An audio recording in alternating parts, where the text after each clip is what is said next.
ఈ వీడియో మీకు నచ్చితే లైక్ చేయండి, షేర్ చేయండి. మరింత భక్తి, జ్యోతిష, వాస్తు, రాశి ఫలాల కోసం మా ఛానల్ని సబ్స్క్రైబ్ చేసుకోండి. ఓం శాంతాకారం భుజగేణం పద్మనాభం సురేశం విశ్వాకారం గగనతురుషం మేఘవర్ణం శుభాంగం లక్ష్మీకాంతం కమలనయనం యోగహృధ్యానగమ్యం వందే విష్ణుం భవభయహరం సర్వలోకైకనాథం శ్రీమహావిష్ణుస్వరూపాయ శ్రీమదే శ్రీమన్పరమాత్మనే నమో నమః. ప్రార్థిత నమస్కారం సమర్పయామి. ప్రేక్షకులందరూ కూడా నమస్కారము. నేను మీ హరిహర శర్మ. ఏకాదశులు, వాటి యొక్క వైశిష్ట్యాలు, వ్రత విధానాల గురించి, వ్రత కథల గురించి మనం తెలుసుకుంటూ వస్తున్నాం. దాంట్లో భాగంగా చైత్రమాసంలో వచ్చేటువంటి బహుళ ఏకాదశి గురించి ఈ యొక్క వీడియోలో సవిస్తరంగా మనం మాట్లాడుకునేటువంటి ప్రయత్నం చేద్దాం. ఈ యొక్క ఏకాదశి యొక్క పేరు ఏమిటి, ఈ యొక్క ఏకాదశి వ్రత విధానం ఏమిటి, ఈ యొక్క వ్రత వైభవం వల్ల మనకు ఎలాంటి శుభ ఫలితాలు కలుగుతాయి అనేటువంటి విషయాల గురించి సవిస్తరంగా మనం మాట్లాడుకునేటువంటి ప్రయత్నాన్ని చేద్దాం. చైత్రమాసంలో వచ్చేటువంటి పౌర్ణమి తర్వాత, అంటే అమావాస్య ముందు వచ్చేటువంటి ఏకాదశికి వరూధిని ఏకాదశి అనేటువంటి పేరు ఉన్నది. ఈ యొక్క వరూధిని ఏకాదశి యొక్క వైశిష్ట్యాన్ని ఎవరు అడిగారయ్యా అంటే కనుక ధర్మరాజు సాక్షాత్తుగా శ్రీకృష్ణ పరమాత్ముడిని అడిగాడంట. పద్మపురాణ వృత్తాంతంలో చెప్తారు ఈ కథని. ఏమడిగాడయ్యా అంటే కనుక ధర్మరాజు, అయ్యా శ్రీకృష్ణ పరమాత్మ, జగన్నాథ చక్రధారి, నాకన్నా నువ్వు వయసులో చిన్నవాడివైనప్పటికి కూడాను పూజనీయుడివి, అన్ని పురాణాలను ఉపాసన పట్టి పరమజ్ఞానాన్ని అందరికీ ఉపదేశించేటువంటి జగద్గురుస్వరూపంగా నువ్వు ఇక్కడ నిలిచావు కదా. అయ్యా పరమాత్మ, నా యొక్క చిన్న సందేహాన్ని కూడా నెరవేర్చు అని చెప్పేసి ఈ విధంగా అడుగుతున్నాడు. శ్రీకృష్ణ పరమాత్మ, జగన్నాథ, చైత్రబహుళ ఏకాదశిని ఏమి అంటారయ్యా, ఈ యొక్క ఏకాదశి యొక్క వైశిష్ట్యత ఏమిటి వివరించు తండ్రి అని చెప్పేసి ప్రార్థన చేయగా శ్రీకృష్ణ పరమాత్ముడే అంటున్నాడన్నమాట. అయ్యా ధర్మరాజా, ఈ యొక్క ఏకాదశికి వరూధిని ఏకాదశి అనేటువంటి పేరు ఉన్నది. ఈ యొక్క వరూధిని ఏకాదశి అత్యంత వైశిష్ట్యమైనటువంటిది. ఈ యొక్క వరూధిని ఏకాదశి సర్వ విధములైనటువంటి సౌభాగ్యాన్ని, సుఖ సంతోషాలను కలగజేస్తుంది. దారిద్రుడు అయినటువంటి వాడు కూడా ఈ యొక్క వరూధిని ఏకాదశి వ్రతాన్ని ఆచరించడం వల్ల కుబేరుడు వలె లక్ష్మీ కటాక్షాన్ని పొందుతాడు. దారిద్ర్యాలు అనేటువంటి మాట వాడి దరి చేరదు. సుఖము, సౌభాగ్యము, భుక్తి, ముక్తిని ప్రసాదించేటువంటి మహత్తరమైనటువంటి ఏకాదశే ఈ యొక్క వరూధిని ఏకాదశి అని చెప్పేసి ఆ యొక్క ఏకాదశి యొక్క వైశిష్ట్యతను వివరిస్తూ ఉన్నాడన్నమాట. ఈ యొక్క ఏకాదశి వ్రతాన్ని ఆచరించేటువంటి వాడికి భూమండలం మొత్తం కూడా ప్రదక్షిణ చేస్తే ఏ విధమైనటువంటి పుణ్య ఫలితము దక్కుతున్నదో వారికి ఈ యొక్క వ్రత ప్రభావం అనేటువంటిది ఆ విధమైనటువంటి ఫలితాలను దక్కిస్తున్నది. అలాగే అశ్వమేధాది మహాయాగమును చేసినటువంటి పుణ్యఫలితము ఎలా దక్కుతుందయ్యా అంటే కనుక కేవలము వరూధిని ఏకాదశి వ్రతాన్ని ఆచరించేటువంటి వాడికి సులభంగా ఆ యొక్క యజ్ఞయాగాదులు చేసినటువంటి పుణ్య ఫలితం అనేటువంటి దక్కుతున్నది అని చెప్పేసి ఈ యొక్క వ్రత వైశిష్ట్యాన్ని తెలియజేస్తున్నాడు అన్నమాట శ్రీకృష్ణ పరమాత్ముడు. అదేవిధంగాను మాంధాత చక్రవర్తి, అలాగే దుందుమాధవుడు మొదలైనటువంటి వారందరూ కూడాను ఈ యొక్క వరూధిని ఏకాదశి యొక్క వ్రత వైశిష్ట్యం వల్లను నరకము నుంచి శాశ్వతమైనటువంటి ఆ యొక్క స్వర్గలోకాన్ని పొందారు అని చెప్పేసి వ్రత వైశిష్ట్యంలో వివరిస్తున్నాడన్నమాట స్వామి. అదేవిధంగా ఎవరైతే గనకను అశ్వమును దానం చేస్తారో, గుర్రాన్ని దానం చేస్తారో వారికి ఎంత ఫలితమైతే కనుక దక్కుతుందో, గుర్రానికన్నాను ఏనుగుని దానం చేస్తే కనుక ఇంకా ఉత్తమం. అలాంటి 100 ఏనుగులను దానం చేస్తాడో, ఏనుగుని కన్నాను నువ్వులు దానం చేస్తే కనుకను వాడికి ఇంకా వైశిష్ట్యమైనటువంటి ఫలితాన్ని దక్కుతుంది. అలాంటి నువ్వులు తిలదానం చేసినటువంటి వాడికి ఎంత ఫలితమైతే దక్కుతుందో, తిలదానానికన్నాను భూదానం చేసినటువంటి వాడికి ఉత్తమమైనటువంటి గతి లభిస్తుంది. అలాంటి భూదానం చేసినటువంటి వాడికి ఎంత ఫలితమైతే కనుక లభిస్తున్నదో, అలాగే ఈ యొక్క దానాలన్నిటికన్నాను ఉత్తమమైనటువంటి దానం ఏదయ్యా అంటే కనుక అన్నదానము. అన్నదానాన్ని మించినటువంటి దానము ముల్లోకముల్లో కూడా లేదయ్యా. అలాంటి అన్నదానము చేసినటువంటి పుణ్య ఫలితము కూడాను కేవలం ఈ యొక్క వరూధిని ఏకాదశి వ్రతాన్ని ఆచరించేటువంటి వాడికి దక్కుతున్నది అని చెప్పేసి శ్రీకృష్ణ పరమాత్ముడు చెప్తున్నాడన్నమాట. అయితే ఈ యొక్క అన్నదానానికన్నా ఉత్తమమైనటువంటి దానము కన్యాదానము. అలాగా ఎవరైతే గనక కన్యాదానం యొక్క పుణ్య ఫలితాన్ని ఆచరిస్తున్నారో వారికి ఎంతైతే ఫలితము దక్కుతున్నదో అంత ఫలితము కూడాను ఈ యొక్క వరోధిని ఏకాదశి వ్రతాన్ని ఆచరించేటువంటి వాడికి దక్కుతుందయ్యా అని చెప్పేసి వ్రత వైభవాన్ని చెప్తున్నాడు అన్నమాట శ్రీకృష్ణ పరమాత్ముడు.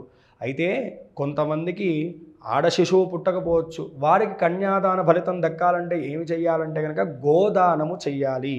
గోదానము చేస్తే కనుక ఈ యొక్క దానాలు చేసినటువంటి పుణ్యఫలితము కన్యాదానం చేసినటువంటి ఫలితం కూడా దక్కుతుంది అయ్యా అని చెప్పేసి అంతటి గోదాన ఫలితం కూడాను ఈ యొక్క 100 గోవులను దానం చేస్తే ఎంత ఫలితం దక్కుతుందో ఈ వరోధిని ఏకాదశి వ్రతాన్ని ఆచరించేటువంటి వాడికి కూడాను అంత పుణ్య ఫలితము దక్కుతున్నది అని చెప్పేసి వివరించాడన్నమాట. అలాగే ఎంతటి మహాపాతకాన్నైనా తొలగింపజేసేటువంటి మహత్తరమైనటువంటి శక్తి ఈ యొక్క వరోధిని ఏకాదశికి ఉంది అని చెప్పేసి ఈ విధంగా చెప్తున్నాడు. ఎవరైతే కనుకను దైవ ద్రవ్యాన్ని దొంగలిస్తాడో, గురు నిందను చేస్తాడో, గురువుని దూషిస్తాడో, అలాగే మాతా పితృల యొక్క సేవను చెయ్యడో, ఎవరైతే కనుక పితృయజ్ఞం అనేటువంటిది ఆచరించడో, పితృయజ్ఞం అంటే ఏంటంటే కనుక దహన సంస్కారాలు, నిత్యము చేసేటువంటి పితృతర్పణాలు కానీ, పిండ ప్రదానాలు మొదలైనటువంటి వాడు ఎవరైతే కనుక చెయ్యడో, ఈ యొక్క పితృశాపము, దైవశాపము, ఋషిశాపం అనేటువంటిది ఎవరినైతే పట్టి పీడిస్తుందో అంతటి మహత్తరమైనటువంటి దోషాలన్నీ కూడాను కేవలం ఈ వరోధిని ఏకాదశి ఆచరించడం వల్ల ప్రక్షాళన జరుగుతుంది అని చెప్పేసి శ్రీకృష్ణ పరమాత్ముడు చెప్తున్నాడు అన్నమాట. అదేవిధంగా ఎవరైతే కనుక తండ్రి ధన వ్యామోహాన్ని లోబడి తన యొక్క కూతుర్ని కూడాను అమ్మడానికి సిద్ధపడతాడో అంతటికన్నా మహత్తరమైనటువంటి పాతకం ఇంకోటి లేదంట. అంతటి మహాపాపము కూడాను ఈ యొక్క వరోధిని ఏకాదశి ఆచరించడం వల్ల తొలగిపోతుంది అని చెప్పేసి మనకి శ్రీకృష్ణ పరమాత్ముడు వివరించడం జరిగిందనమాట. అదేవిధంగాను పరమేశ్వరుడు కూడాను ఈ యొక్క వ్రతాన్ని ఆచరించాడంట. ఎందుకయ్యా అంటే కనుక తన యొక్క కుడి చేతికి బ్రహ్మగారి యొక్క శిరస్సు అతుక్కుపోయి ఉండి దాని నుంచి విముక్తి లభించట్లేదంట.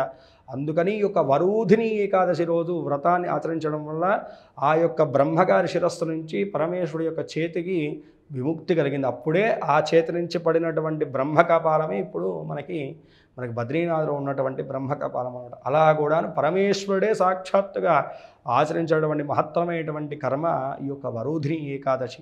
ఎంతటి బంధనం నుంచినైనా, ఎంతటి దుఃఖము నుంచైనా విముక్తిని కలిగించేటువంటి మహత్తరమైనటువంటి వ్రతమే ఈ యొక్క వరోధిని ఏకాదశి అని చెప్పేసి శ్రీకృష్ణ పరమాత్ముడు చెప్పాడంట. చెప్పంగానే ఇంత మహత్తరమైనటువంటి ఈ యొక్క వ్రతాన్ని ఆచరించేటువంటి నియమాలు ఏమన్నా ఉన్నాయా అని చెప్పేసి అడగంగానే శ్రీకృష్ణ పరమాత్ముడు అన్నాడంట, 24 ఏకాదశుల్లో ఏ యొక్క ఏకాదశికి కూడా లేనటువంటి ప్రత్యేకమైనటువంటి నియమాలు ఈ యొక్క వరోధిని ఏకాదశికి ఉన్నాయి. కఠినమైనటువంటి నియమాలు, వాటిని ఖచ్చితంగా ఆచరిస్తేనే ఈ వరోధిని ఏకాదశి యొక్క వ్రత వైభవం అనేటువంటిది, వ్రత వైశిష్ట్యత అనేటువంటిది, వ్రత ఫలితం అనేటువంటిది మనకి దక్కుతుంది అని చెప్పేసి శ్రీకృష్ణ పరమాత్ముడు చెప్పాడు. ఏమిటి ఆ యొక్క వ్రత నియమాలు అంటే కనుక, ముందుగా ఏకాదశి ముందు రోజు నుంచే ఈ యొక్క వ్రతాన్ని మనం ప్రారంభం చేయాలంట. దశమి రోజు నుంచి ఈ యొక్క వ్రత నియమాన్ని పాటించాలంట. దశమి రోజు 10 వస్తువుల్ని వదిలిపెట్టాలంట. ఎవరైతే కనుక ఈ యొక్క ఏకాదశి వ్రతాన్ని చేద్దామని చెప్పేసి పూనుకున్నారు. ఏవిటా వస్తువులు అంటే కనుకను కంచు పాత్రలో భోజనం చేయడం అనేటువంటిది విసర్జించాలంట. ఈ 3 రోజులు అంటే దశమి, ఏకాదశి, ద్వాదశి ఈ 3 రోజులు కూడాను ఇప్పుడు చెప్పబోయేటువంటి 10 నియమాలు ఖచ్చితంగా పాటించాలంట. ఏమిటయ్యా అంటే కనుక కంచు పాత్రలో భోజనం చేయడము, మాంసభక్షణ చేయడము, అలాగే మసూర పప్పును భుజించడము, అలాగే శనగలను ఉపయోగించినటువంటి వస్తువుల్ని తినడము కానీ పంచడం కానీ చేయకూడదు. మామూలుగా మనం దేవతా పూజల్లో శనగలను మనం నైవేద్యంగా పెడతాం. ఈ ఏకాదశికి అస్సలు శనగలు వాడకూడదు, ఇది బాగా గుర్తుంచుకోండి. కోద్రవ్యములు అనేటువంటిది ఉపయోగించకూడదు. అలాగే శాకములను ఉపయోగించకూడదు, అంటే కూరగాయలను ఎక్కువగా ఉపయోగించకూడదు. పళ్ళతోటే మనం ఈ యొక్క ఉపవాస దీక్షను చేయాలి అని చెప్పేసి ఇక్కడ చెప్తూ ఉన్నారు. తేనెను, తాంబూలాన్ని తీసుకోకూడదు ఈ 3 రోజులు. అదేవిధంగా ఇతరుల యొక్క ఇంట్లో కూడాను ఈ యొక్క 3 రోజులు కూడాను భోజనం చేయకూడదంట. అలాగే రెండో పూట అంటే రాత్రిపూట, దశమి రోజు రాత్రిపూట భోజనం చేయకూడదు. కేవలం పగలపూట మాత్రమే భోజనం చేయాలంట. స్త్రీ సంభోగం చేయకూడదు. ఈ 10 నియమాలు అనేటువంటిది దశమి తిథి రోజు ఆచరించాలి. ఏకాదశి రోజు బ్రాహ్మీ ముహూర్తానికి నిద్రలేచి తలారా స్నానం ఆచరించాలి. ఇందాక మనం చెప్పుకున్నటువంటి 10 నియమాలతో పాటు ఈరోజు ఏకాదశి రోజు 11వ నియమాన్ని కూడా పాటించాలి. అది ఏమిటయ్యా అంటే కనుక జూదము ఆడకూడదు. పేకాట కానీ, లేకపోతే కనుక గవ్వలతో ఆడేటువంటి ఆట కానీ, పాచికలతో ఆడేటువంటి ఆటలు కానీ, జూదం వంటి ఆటలను నిషిద్ధం చేయాలి ఏకాదశి రోజు అని చెప్పేసి ఎక్కువగా విష్ణునామస్మరణాన్ని చేస్తూ ఇక్కడ లక్ష్మీనారాయణ స్వరూపంగా స్వామిని పూజించడం వల్ల ఈ యొక్క వరోధిని ఏకాదశి యొక్క వ్రత వైశిష్ట్యత అనేటువంటిది మరింత పెరుగుతుంది అని చెప్పేసి చెప్తూ ఉన్నారు. ఈరోజు కేవలము ఆహార నియమాలు ఏమిటయ్యా అంటే కనుక ఫలహారాన్ని మాత్రమే భుజించవచ్చు, అది కూడా శరీర అనుకూలతను బట్టి. రాత్రింతయు కూడా జాగరణ చేసి ద్వాదశి రోజు నియమం ఏమిటయ్యా అంటే కనుక ఇందాక చెప్పుకున్నటువంటి 11 నియమాలతో పాటు ఇంకొక నియమం పెరుగుతుంది, 12వ నియమము. అది ఏమిటయ్యా అంటే కనుక పరదూషణ, అసత్యము పలకడం అనేటువంటిది ద్వాదశి రోజు చేయకూడదు. ఈరోజు కూడా విష్ణువుని పూజించి బ్రాహ్మణులకు అర్చన చేసి లక్ష్మీనారాయణ స్వరూపముగా ఆ యొక్క బ్రాహ్మణకు భోజనాది తాంబోదరములు సమర్పణం చేయడం వల్ల కూడాను ఈ యొక్క వరోధిని ఏకాదశి వ్రతం అనేటువంటి సంపూర్ణమయ్యి ఇందాక మనం చెప్పుకున్నటువంటి పుణ్య ఫలితాలన్నీ కూడాను ఈ యొక్క వ్రత వైభవం వల్ల దక్కుతాయి అని చెప్పేసి శ్రీకృష్ణ పరమాత్ముడు ధర్మరాజుకు ఉపదేశించాడంట. ఇంతటి మహత్తరమైనటువంటి ఏకాదశి ఈ వరోధిని ఏకాదశి. కాబట్టి చాలామందికి జీవితంలో కొన్ని గిల్టీ ఫీలింగ్స్ ఉంటాయి. మన జీవితాన్ని ముందుకు నడిపించడానికో దేనికో తెలుసో తెలియకో మనం కొన్ని తప్పులు చేయాల్సి వస్తుంది. దానికి ఏదో క్షణం మన మనసులో ఒక్కళ్ళవే కూర్చున్నప్పుడు బాధపడుతూ ఉంటాం.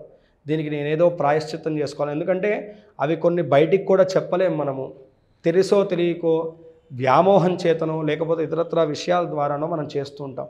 అట్టి పాపాలన్నీ కూడా ప్రక్షాళన గావించుకోవాలంటే కనుక ఈ వరోధిని ఏకాదశి వ్రతాన్ని ఆచరించడం వల్ల మనం తెలియక చేసినటువంటి సమస్త పాపభారాలన్నీ కూడా తొలగిపోతాయండి.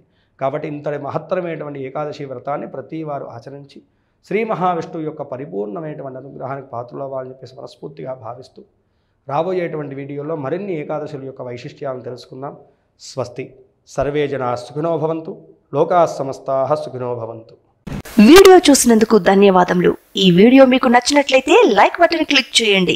మరిన్ని వీడియోలు పొందాలంటే దయచేసి సబ్స్క్రైబ్ చేయండి. మీ సూచనలు సలహాలు తప్పక తెలియచేయండి.